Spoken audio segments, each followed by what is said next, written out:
ஓம் சாந்தி 8/8/2025 சாக்கார முரளி. இன்று சிவ பகவான் கூறுகிறார், இனிமையான குழந்தைகளே, நான் 84 பிறவிகளின் சக்கரத்தை முடித்துவிட்டேன். இப்பொழுது என்னுடைய வீட்டிற்கு செல்கிறேன்.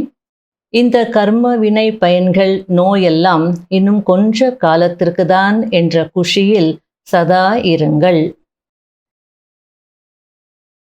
கேள்வி: விகர்மா ஜீத், அதாவது விகர்மங்களை வென்றவராக ஆகக்கூடிய குழந்தைகள் விகர்மங்களிலிருந்து பாதுகாப்பாக இருப்பதற்கு எந்த விஷயத்திற்கு மிகுந்த கவனம் கொடுக்க வேண்டும்?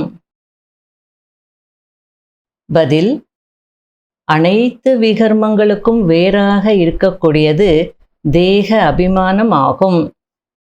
இந்த தேக அபிமானத்தில் ஒருபோதும் வரக்கூடாது என்பதில் கவனமாக இருக்க வேண்டும். இதற்கு அடிக்கடி ஆத்ம அபிமானியாகி தந்தையை நினைவு செய்ய வேண்டும். நல்லதோ கெட்டதோ அதன் பலன் அவசியம் கிடைக்கும். கடைசியில் மனம் உறுத்தும். அதாவது நல்லதோ கெட்டதோ நம்ம என்ன செய்திருக்கிறோமோ அதனுடைய பலன் அவசியம் கிடைக்கும். கடைசியில பாவ கர்மம் செய்திருந்தோம்னா கண்டிப்பா மனம் உறுத்தும் அப்படின்றார். ஆனால் இந்த பிறவியின் பாவ சுமையிலிருந்து விடுபடுவதற்கு தந்தையிடம் உண்மையை சொல்ல வேண்டும். ஓம் சாந்தி. நினைவுதான் பெரியதிலும் பெரிய லட்சியமாகும். நிறைய பேருக்கு ஞானத்தை கேட்பதில்தான் அதிகமான ஆர்வம் இருக்கிறது.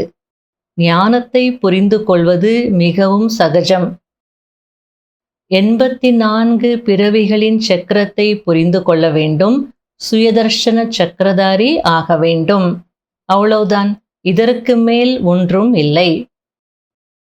ஆகையில யோகத்திற்கு முக்கியத்துவம் கொடுங்க அப்படின்னு சொல்லிட்டு இருக்கிறார். அதுதான் உங்களுடைய உயர்ந்ததிலும் உயர்ந்த லட்சியம் அல்லது பெரியதிலும் பெரிய லட்சியம் அப்படின்னு சொல்றார். நாம் அனைவரும் சுயதர்ஷன சக்கரதாரிகள் என்பதை குழந்தைகளாகிய நீங்கள் புரிந்திருக்கிறீர்கள். தந்தை வந்து உங்களுக்கு ராஜ யோகத்தை கற்பிக்கிறார். சக்கரத்தின் மூலம் அசுரர்களை வதம் செய்வது என்பது கிடையாது.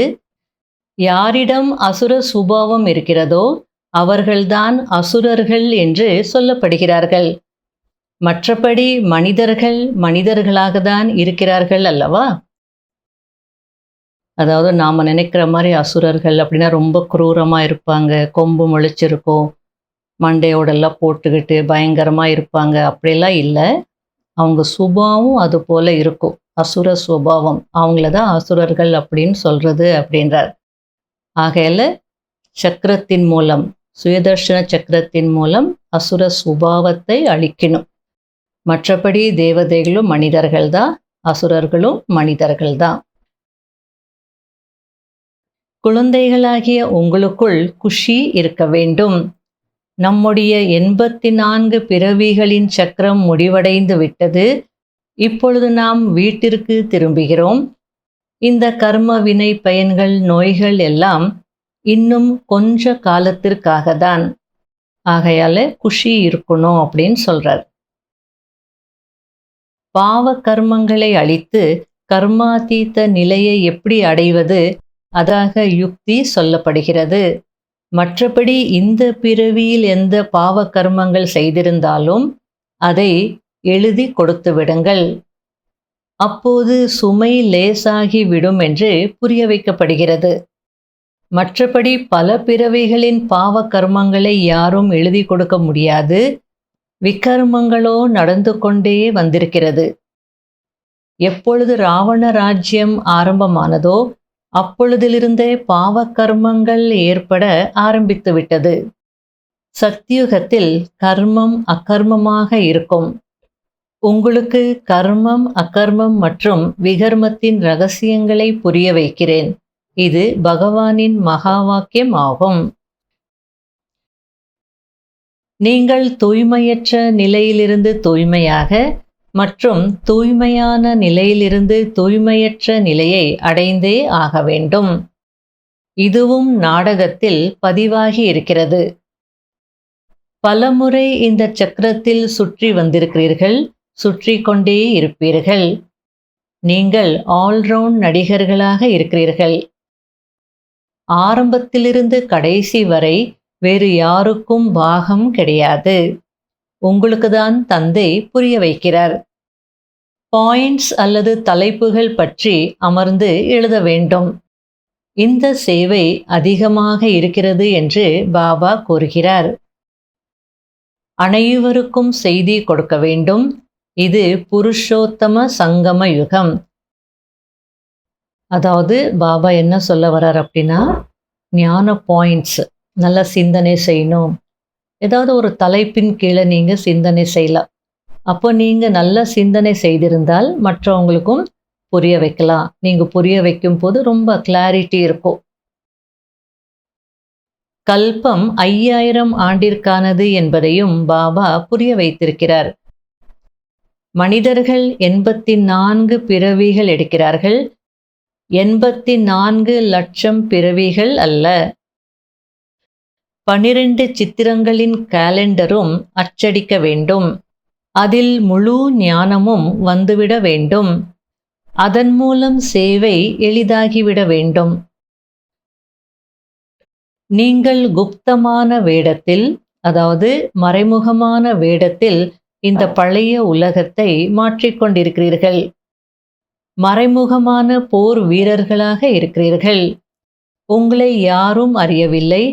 பாபாவும் குப்தமாக இருக்கிறார். ஞானமும் குப்தமாக இருக்கிறது. சிவ்பாபா ஞானம் நிறைந்தவர் ஆவார். ஞானம் நிறைந்தவர் என்பதின் அர்த்தம் அனைவருடைய உள்ளத்தையும் அறிந்தவர் என்று மனிதர்கள் நினைக்கிறார்கள். பகவான் பார்க்கிறார், அதனால்தான் கர்மத்தின் பலன் கொடுக்கிறார் என்று நினைக்கிறார்கள். இது நாடகத்தில் பதிவாகி இருக்கிறது என்று தந்தை கூறுகிறார். யார் பாவ கர்மங்களை செய்கிறார்களோ அவர்களுக்கு நாடகப்படி தண்டனை கிடைத்து விடுகிறது. நல்ல அல்லது கெட்ட கர்மங்களுக்கான பலன் கிடைத்து விடுகிறது. கர்மத்தின் பலன் அவசியம் அடுத்த பிறவியில் கிடைக்கும் என்று மனிதர்கள் நினைக்கிறார்கள். கடைசி நேரத்தில் விவேகம் மிகவும் உறுத்தி கொண்டே இருக்கும். நான் இந்த பாவங்களை செய்தேன் என்று அனைத்தும் நினைவிற்கு வரும்.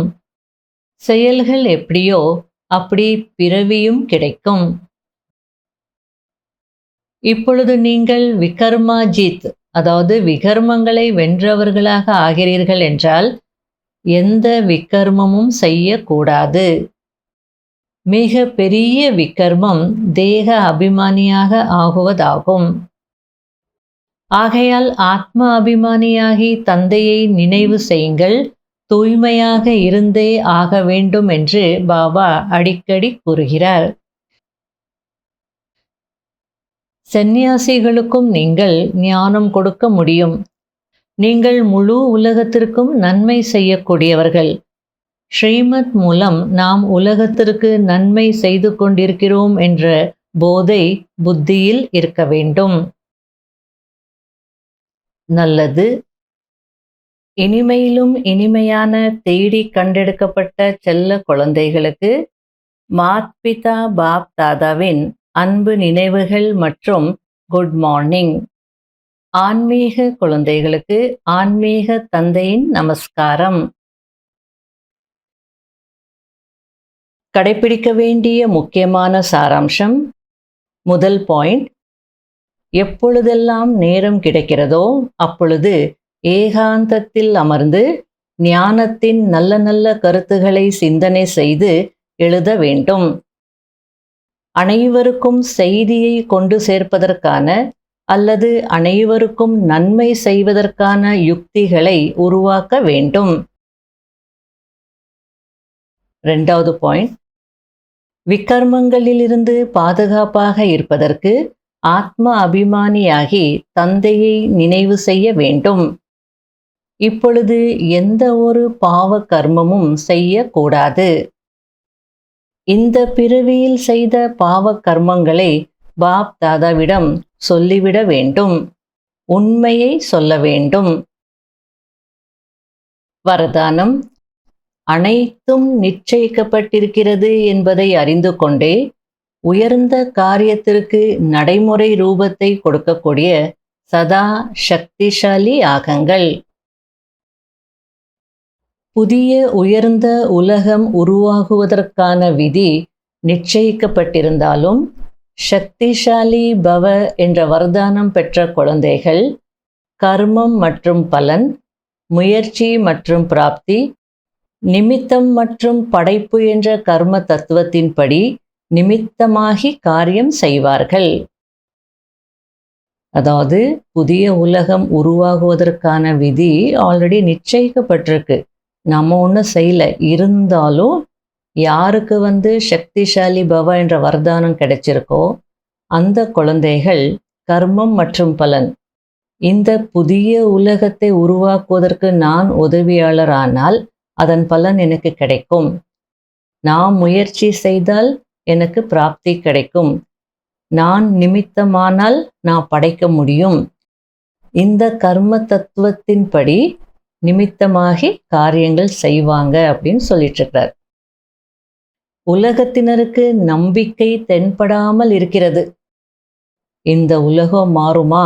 இவ்வளோ அநியாயங்கள், அக்கிரமங்கள், அதர்மங்கள், எவ்வளோ எல்லையற்ற உலகம், கலியுகம், இது மாறுமா அப்படின்ற ஒரு நம்பிக்கையே இல்லாமல் இருக்கு. நம்பிக்கையே தென்படலை. ஆனால் நீங்கள் இந்த காரியம் பலமுறை நடந்திருக்கிறது, இப்பொழுது இதோ நடந்தே விட்டது என்று சொல்கிறீர்கள். ஏனென்றால் சுயமாற்றத்தின் நிரூபணத்தின் முன்பு வேறு எந்த நிரூபணமும் அவசியம் இல்லை. அவங்களுக்கு நம்பிக்கை இல்லைன்னா அவங்களுக்குள்ள மாற்றம் இல்லை.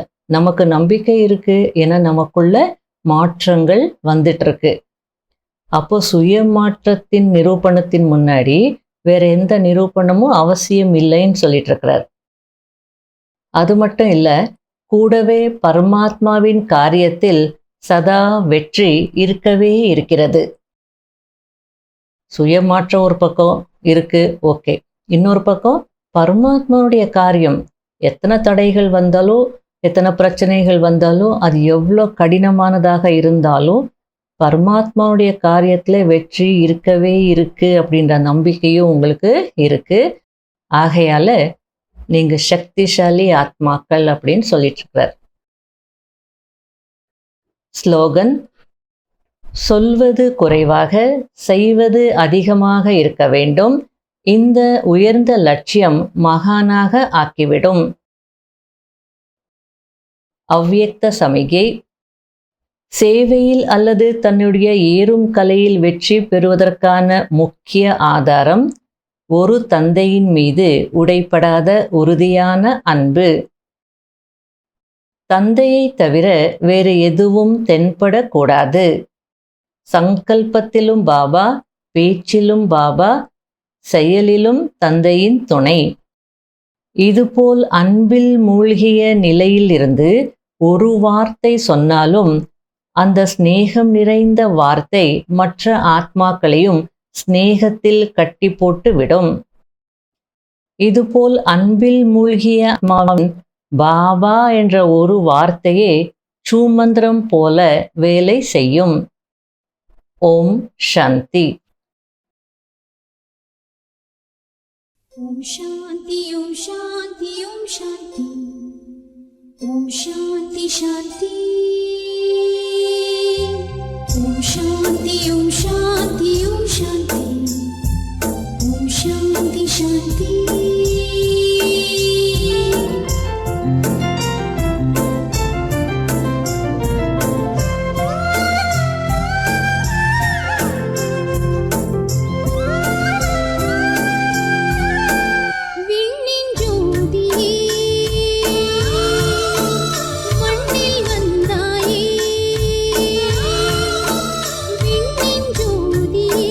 மண்ணில் வந்தாயே, உன்னை கண்டோ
அதிகாரம்